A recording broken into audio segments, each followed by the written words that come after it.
Hello everyone, welcome back to Deepak diary. So let get started today session. तो आज हम last video बनाने जा रहे हैं ऑन द टॉपिक प्रीपोजिशंस, और आपको आज की वीडियो देखनी पड़ेगी और पिछली भी सब वीडियोस देखनी पड़ेगी ताकि आपको आज के बाद कभी भी कोई डाउट ना हो related to prepositions and you can easily use this prepositions while speaking English. तो चलिए शुरू करते हैं।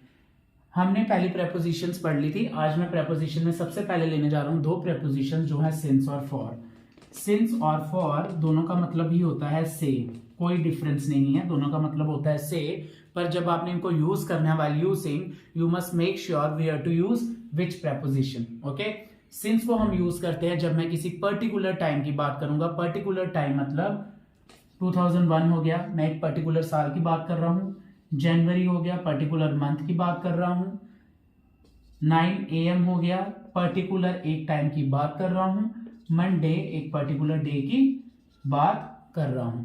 इसमें मैं ये भी last night that means particular night की बात कर रहा हूं। ओके, तो सिंस का मतलब होता है से, और सिंस हम यूज करेंगे जब मैं बात करूंगा पर्टिकुलर टाइम की। For example, she has been living here since 2001, वो 2001 से, सिंस मतलब से, यहां रह रही है। Okay, we have been talking to each other since January, हम जनवरी से एक दूसरे से बात कर रहे हैं। She has been studying since 9 AM, वो सुबह 9 AM से 9 बजे से पढ़ रही है। She has been calling me since Monday, वो मुझे मंडे से कॉल कर रही है। I have been not feeling well since last night, मैं लास्ट नाइट से अच्छा फील नहीं कर रहा हूं। तो since का मतलब होता है से, और आपने यूज करना है जब आप पर्टिकुलर टाइम के बारे में बात करेंगे, वहां पे आपने यूज करना है since। फॉर को आपने कहां पे यूज करना है? जब आप कोई लंबे समय ड्यूरेशन की बात करेंगे, when you are talking about long time duration, किसी पर्टिकुलर टाइम के लिए, उसके लिए यूज करेंगे फॉर। तो समझते हैं कैसे यूज करना है। फॉर को हम यूज करते हैं जैसे एक पर्टिकुलर ईयर की बात कर रहा हूं, उसके लिए since. For example, since 2001, 2010, since 2020, since 2019, उसके लिए हम यूज करेंगे सिंस। फॉर हम यूज करेंगे for 2 years, for 3 years, for 5 years, for 6 years, for 10 years, so and so on. Okay, और फॉर यूज करेंगे फॉर 2 months, फॉर 3 months, जब मैं किसी एक टाइम की बात, एक पर्टिकुलर टाइम की बात नहीं कर रहा, मैं बात कर रहा हूं एक से ज्यादा समय की, उसके लिए for 2 hours, for 3 hours, for 5 hours, for 30 minutes, for 2 days, for 5 days, for 9 days, और फॉर अ लॉन्ग टाइम। हम बोलते हैं ना, we haven't met for a long time, हम लंबे समय से नहीं मिले। फॉर का मतलब भी से है, पर हम इसको पर्टिकुलर टाइम के लिए यूज नहीं करते, हम इसको यूज करते हैं एक लंबे समय के लिए बताने के लिए। For example, she has been living here for 2 years, वो यहाँ 2 सालों से रह रही है। She has been working in that company for 2 months, वह 2 month से इस कंपनी में काम कर रही है। She has been studying for 2 hours, वो 2 hours से पढ़ रही है। They have been talking to each other for 2 days, वो 2 दिन से एक दूसरे से बात कर रहे हैं। और लास्ट मैंने आपको बता दिया, we haven't met for a long time, हम लंबे समय से नहीं मिले हैं। तो जब भी आपने पर्टिकुलर टाइम की बात करनी है, यूज सिंस, और जब आप एक से ज्यादा टाइम की बात कर रहे हैं, कोई लंबी ड्यूरेशन की बात कर रहे हैं, ऑलवेज यूज फॉर। तो अब आप मुझे बताइए इस सेंटेंस में क्या आएगा। She has been playing dash 10 AM। Okay, now fill this, she has been playing dash 10:30 AM। अब आप मुझे बताइए इसमें क्या आएगा। और एक और सेंटेंस है, he has been working hard dash 3 years। दोनों sentences, just have a look on both the sentences and try to answer.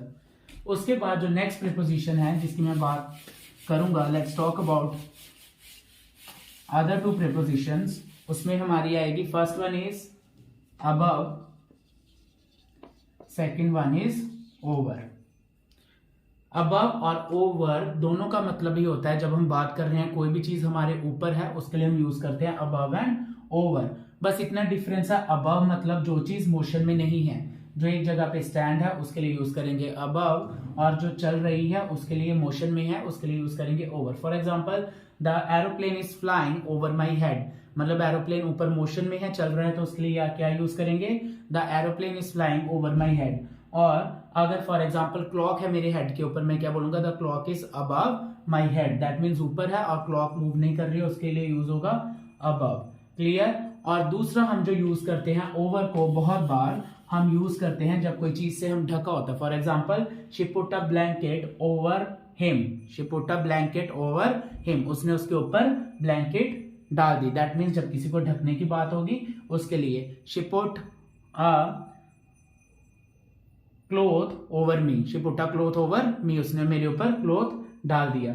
तो अबव एंड ओवर हमेशा याद रखिए, जब कोई चीज आपके ऊपर है, कोई चीज अगर मोशन में चल रही है उसके लिए यूज होगा ओवर, अगर कोई चीज स्टिल है और ऊपर है तो उसके लिए क्या यूज करेंगे आप, अबव। ओके, और ओवर को आप यूज करेंगे जब किसी के ढकने की बात होगी कि उसने मुझे उस चीज से ढक दिया, तो आप उसके लिए यूज करेंगे ओवर। ओके, उसके बाद नेक्स्ट जो प्रीपोजिशन है जिसके बारे में बात करूंगा और आपको बहुत ज्यादा डाउट होते हैं उसके रिलेटेड, दैट इज बिसाइड और बिसाइड्स। बिसाइड और बिसाइड्स, डिफरेंस इतना है, इस बिसाइड में एस नहीं है और इस बिसाइड में क्या है, एस है। इस बिसाइड का मतलब होता है बगल में। For example this white board is beside me, that means मेरे बगल में क्या है, व्हाइट बोर्ड है। और इस बिसाइड्स का मतलब होता है के अलावा। जब आप किसी चीज के एडिशन की बात करते हैं, for example I love having cakes besides ice cream, I love having cakes besides ice cream, मुझे केक के अलावा आइसक्रीम पसंद है।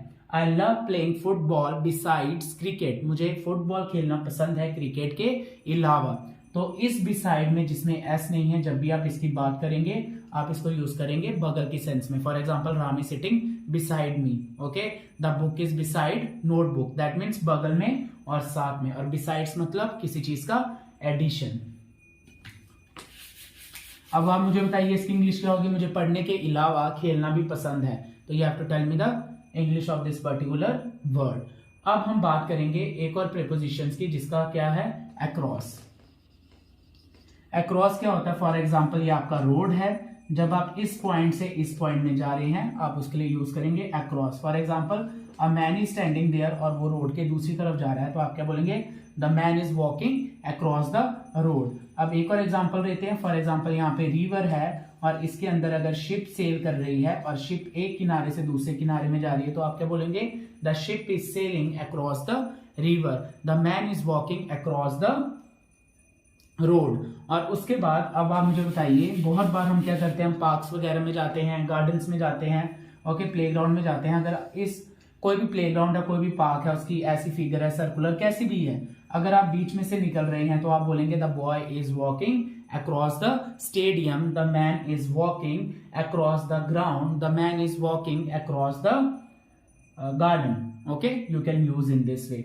सो प्रेपोजिशंस हमने आज खत्म कर ली हैं। I hope you are liking my videos. If you want to support me, share all my videos, watch as much as it is possible. I need your support. Thank you everyone.